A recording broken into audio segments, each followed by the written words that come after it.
Assalamualaikum warahmatullahi wabarakatuh. Perkenalkan, nama saya Putri Nur Apriliani Basri dari kelompok 4 kelas Biologi Sains. Nah, di video kali ini saya akan melakukan sebuah kegiatan praktikum, yaitu praktikum tentang denaturasi protein. Kegiatan ini dilakukan untuk memenuhi salah satu tugas dari mata kuliah biokimia. Denaturasi adalah suatu proses di mana protein atau asam nukleat kehilangan struktur tersier dan struktur sekundernya dengan beberapa penerapan tekanan eksternal ataupun senyawa seperti asam kuat dan basa, kemudian garam anorganik yang terkonsentrasi, dan lain sebagainya. Nah, kemudian denaturasi protein adalah proses pecahnya molekul protein menjadi molekul-molekul yang lebih kecil. Nah, denaturasi protein ini juga dapat diartikan sebagai modifikasi, konformasi, struktur, tersier, dan semacamnya. Nah, denaturasi protein ini dapat dilakukan dengan beberapa cara, yaitu seperti misalnya pemanasan dengan pH, bahan kimia maupun bahan organik.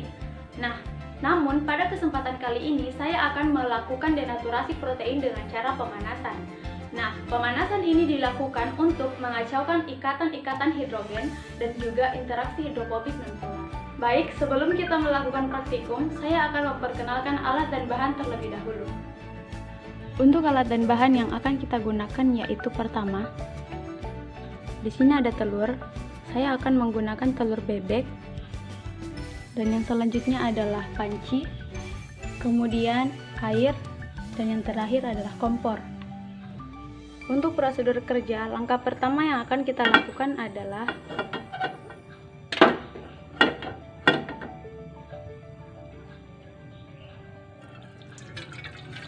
kita akan mengisi panci dengan air.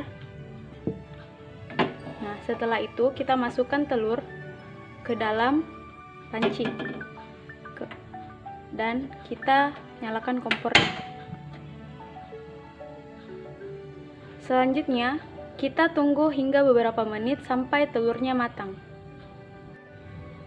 Pemanasan yang dilakukan pada telur ini bertujuan untuk membuat protein pada putih telur tahan terdenaturasi sehingga kemampuan mengikat airnya menurun. Mengapa hal ini dapat terjadi? Karena energi panas akan mengakibatkan terputusnya energi non-kovalen yang ada pada struktur alami protein. Tetapi, hal ini tidak memutus ikatan kovalennya berupa ikatan peptida.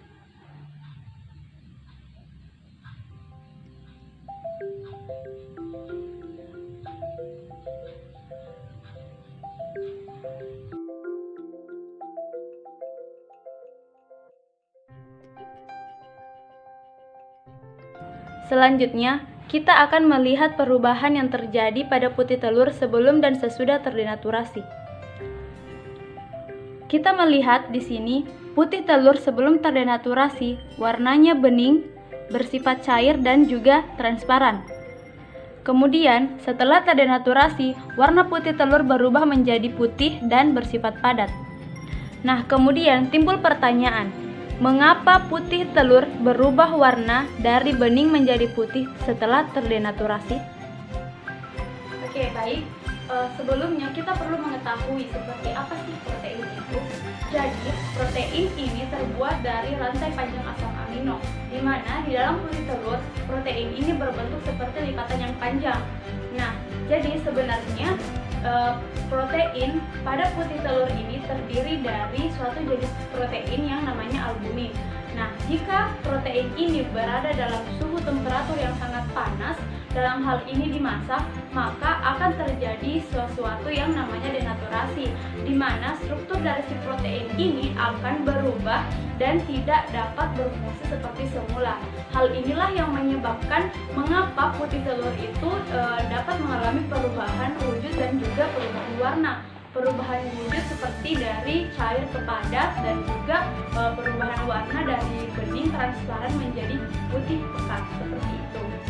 Nah, perlu juga kita ketahui bahwa denaturasi pada protein globular putih telur ini dapat dikatakan sebagai penurunan bentuk struktur karena terjadi gangguan atau pemutusan ikatan intramolekul dan gaya antar molekul pada gugus sulfhidril dan gugus hidrofobik lainnya. Nah, maka kesimpulannya dapat kita tarik bahwa perubahan telur menjadi padat saat matang atau setelah dipanaskan ini bukan proses pembekuan atau sifat fisika, melainkan sifat kimia dari perubahan struktur akibat adanya denaturasi, yaitu struktur globular, dan juga koagulasi protein, yaitu struktur fibrosis.